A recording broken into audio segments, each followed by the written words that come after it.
बिस्मिल्लाहिर्रहमानिर्रहीम। अस्सलाम वालेकुम। क्रोमेटोग्राफी हम पढ़ रहे थे, तो फर्स्ट पार्ट उसको हम पढ़ चुके हैं, जिसमें हमने क्या पढ़ा था, डेफिनेशन और प्रिंसिपल। आज हम पार्ट बी है, इसमें टाइप्स पढ़ेंगे।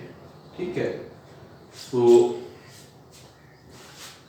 टाइप्स, इसकी जो क्लासिफिकेशन है क्रोमेटोग्राफी की, और भी इसके अलावा टाइप्स हैं, लेकिन ये प्रोमिनेंट हैं, यानी बुनियादी तौर पर ज़्यादातर जो क्लासिफिकेशन है वो इन तीन बेसिस है, थ्री बेसिस है, इन तीन बुनियादें हैं इसकी।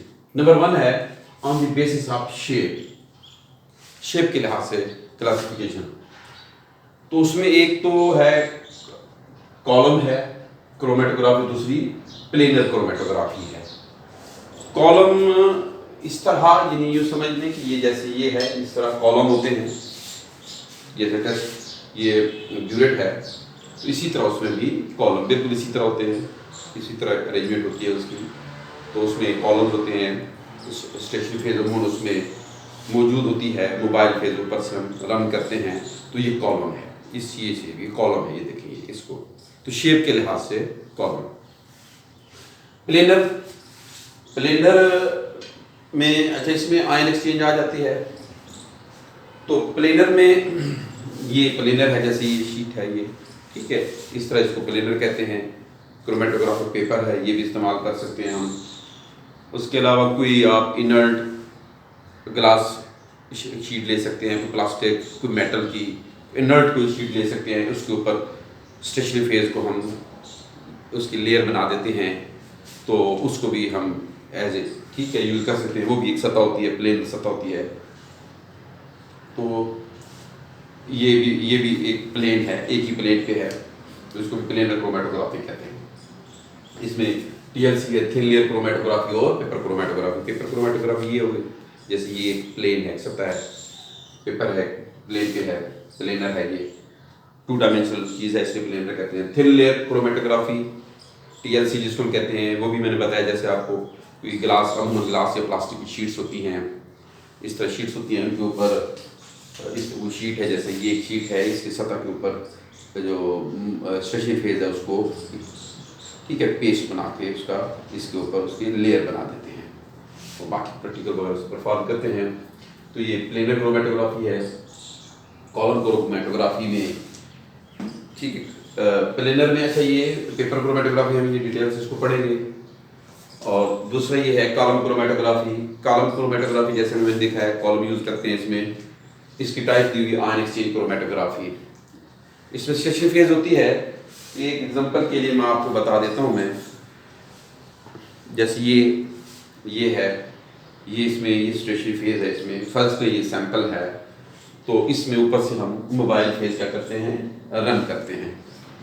ये मोबाइल फेज हम रन करते हैं ऊपर से, ये सैंपल है वाइट, ये स्टेशनरी फेज है, ये मोबाइल फेज है। तो इसमें से अगर इस तरह हम देखें तो इसमें ठीक है फ्लो होगा, ये आहिस्ता आहिस्ता, ये देखें मोबाइल फेज फ्लो कर रही है, ये इसमें ये मोबाइल फेज आहिस्ता आहिस्ता ठीक है ये इसमें फ्लो करेगी। ये गौर से देखें कि ये मोबाइल फेज इसमें क्या कर रही है, ये और से देखिए इसमें, ये देखिए ये सरफेस फ्लो कर रही है, ये मोबाइल फेज, ठीक है। तो ये मोबाइल फेज ये फ्लो करती जा रही है, और फिर इस तरीके से यहाँ से ये ठीक है इसको ड्रेन आउट हो जाएगी अपने साथ। ये इसमें से ठीक है कितना हिस्सा ये अपने साथ लेके आती है, वो बाद में हम डिस्ट्रीब्यूशन कोफिशिएंट जो हम पढ़ चुके हैं उससे हम पता करेंगे, ठीक है। तो ये कॉलम है, ये सैंपल है। अच्छा, इसमें एक और तरह भी हो सकता है कि हम कि फ़र्ज़ करें कॉलम में इस तरह भी कर सकते हैं हम, ये जैसे फ़र्ज़ करें हमारे पास कॉलम है, उसमें जो सॉलिड है हमारे पास स्टेशनरी फेज है, तो उसमें से फॉर एग्जाम्पल कोई सोडियम का कोई इसी ठीक है NaA जनरल लिख देते हैं, सोडियम का इस तरह कोई कंपाउंड मौजूद है। हम ऊपर से मोबाइल फेज ठीक है यूज़ करते हैं, वो मोबाइल फेज में मैग्नीशियम का कोई कंपाउंड मौजूद है, Mga सिंपल लिख देते हैं, तो इसमें से पास आउट होकर इसमें आ जाता है।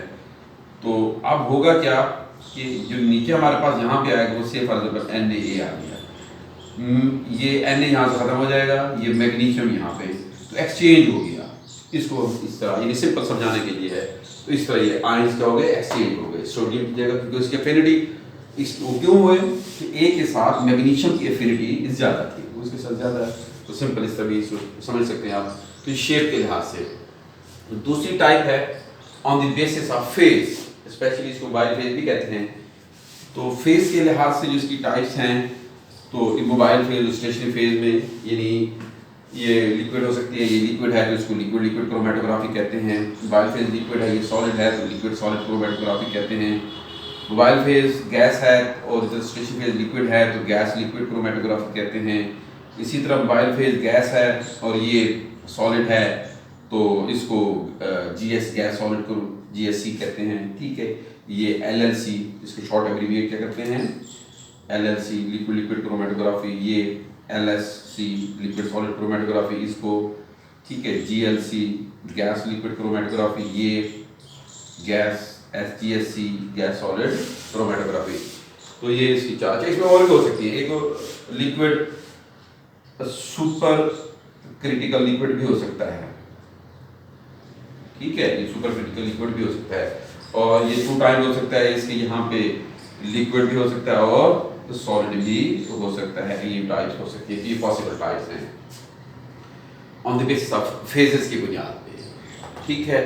अब आ जाए थर्ड, ये थर्ड इसमें है कि on the basis of mechanism, मैकानियत, काम करने के अंदाज के लिहाज से 4 टाइप्स हैं। पार्टीशन है, आयन एक्सचेंज कहते हैं इसको, साइज एक्सक्लूजन कहते हैं, और एड्सॉर्प्शन कहते हैं।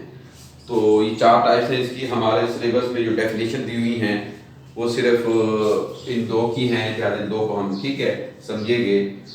तो अब इसमें हमारे पास पार्टीशन क्रोमेटोग्राफी नाम से ज़ाहिर है, पार्टीशन डिस्ट्रीब्यूशन हो जाती है, पार्टीशन हो जाती है, तकसीम हो जाती है। तो इन दोनों में जो डिफरेंसेस हैं, दो डिफरेंसेस हैं मेन, जब आपने इसको डिफाइन करना है। एक तो स्टेशनरी फेज के लिहाज से डेफिनेशन है, और जो दूसरी डेफिनेशन है उसमें मैकेनिज्म के लिहाज से है। अच्छा, पार्टीशन में जो स्टेशनरी फेज है वो लिक्विड होती है, और एड्सॉर्प्शन में जो स्टेशनरी फेज है वो सॉलिड होती है, ठीक है। एक तो ये डिफरेंस है। पहला डिफरेंस क्या है पार्टीशन क्रोमेटोग्राफी और एड्सॉर्प्शन में, कि इसमें स्टेशनरी फेज लिक्विड है, इसमें स्टेशनरी फेज क्या है, सॉलिड है। इसमें पार्टीशन में नाम से जाहिर है, the components of mixture get partition, components of mixture get distribute हो जाते हैं, पार्टीशन हो जाती है, तकसीम हो जाती है between mobile phase stationary phase, ये है इसमें, ठीक होगी ये बात। तो फिर सुन लें क्या है इसमें, पार्टीशन में क्या है, स्टेशनरी फेज कौन है, लिक्विड है, ठीक है, जैसा कि पेपर में पढ़ते हैं, ठीक है। पार्टीशन में हम क्या पढ़ते हैं, पेपर, तो पेपर क्रोमेटोग्राफी जो है वो इसी की टाइप्स है। यहाँ पे थोड़ा अपोजिट लिख दिया गया, मैं बता देता हूँ इसको। तो पेपर क्रोमेटोग्राफी पार्टीशन की टाइप है, ठीक है। इसी तरह HPLC पार्टीशन की टाइप है, और GLC गैस लिक्विड क्रोमेटोग्राफी भी क्या है, पार्टीशन की टाइप्स है।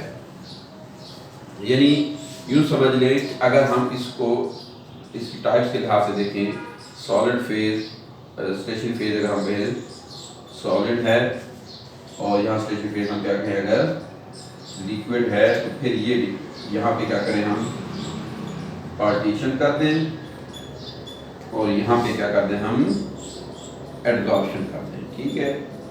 तो लिखने में इस पोजीशन चेंज हो गई थी। तो पार्टीशन क्या है, स्टेशनरी फेज में लिक्विड है, जैसे ये है, ये क्रोमेटोग्राफी पेपर है, इसमें लिक्विड है, वाटर है केमिकली, ठीक है, सेलुलोज के साथ केमिकल जिसने बॉन्डिंग बनाई हुई है, वो क्या है, वो इसमें स्टेशनरी फेज है, लिक्विड ट्रैप लिक्विड इसके अंदर है।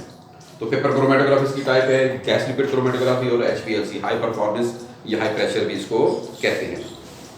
तो ये पार्टीशन इसमें है।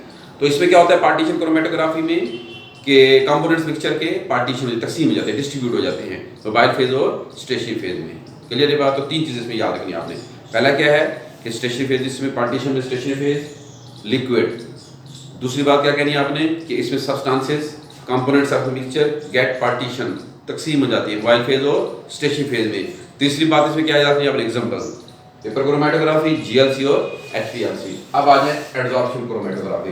एडजॉर्प्शन क्रोमेटोग्राफी में पहला पॉइंट स्टेशनरी फेज सॉलिड, ठीक है, क्या याद रखना अपने? स्टेशनरी फेज में क्या है? सॉलिड है। और इसकी टाइप्स में कॉलम क्रोमेटोग्राफी है, थिन लेयर क्रोमेटोग्राफी है और गैस सॉलिड क्रोमेटोग्राफी है, ठीक है। तो ये एडजॉर्प्शन है।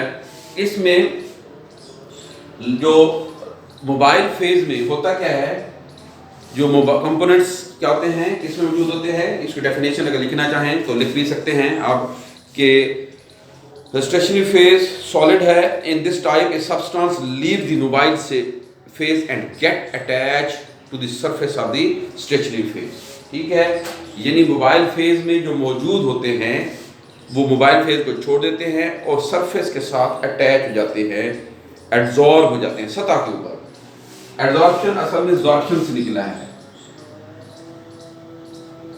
एब्जॉर्प्शन में अगर आप पहले एडी लगा देते हैं या पहले एबी लगाते हैं, ये एब्जॉर्प्शन है, ये एब्जॉर्प्शन है। इसमें थारोली कोई चीज जज्ब हो जाती है, एब्जॉर्प्शन कहते हैं। सिर्फ सतह पे होती है तो उसे हम एब्जॉर्प्शन कहते हैं। तो ये सतह के ऊपर, तो components present in mobile phase leaves mobile phase को छोड़ देते हैं and get attach to the surface of stationary phase, उसको क्या कहते हैं? Absorption chromatography. तो स्टेशनरी फेज सॉलिड है, कॉलम, टीएलसी और तो ये इसकी क्या है, ये टाइप्स हैं। और हमारे सिलेबस में जो डिटेल है वो इसकी डिटेल है, ठीक है। ये पेपर क्रोमेटोग्राफी, ठीक है। पेपर क्रोमेटोग्राफी क्या है? प्लेनर भी है और उसके अलावा क्या है, ये कहाँ पे है? यहाँ पे भी देखे हैं, पार्टीशन भी है और प्लेनर भी है, ठीक है। तो ये हमारे सिलेबस में है। तो नेक्स्ट लेक्चर में हम ये पढ़ेंगे पेपर क्रोमेटोग्राफी डिटेल से, ठीक है। अस्सलाम वालेकुम।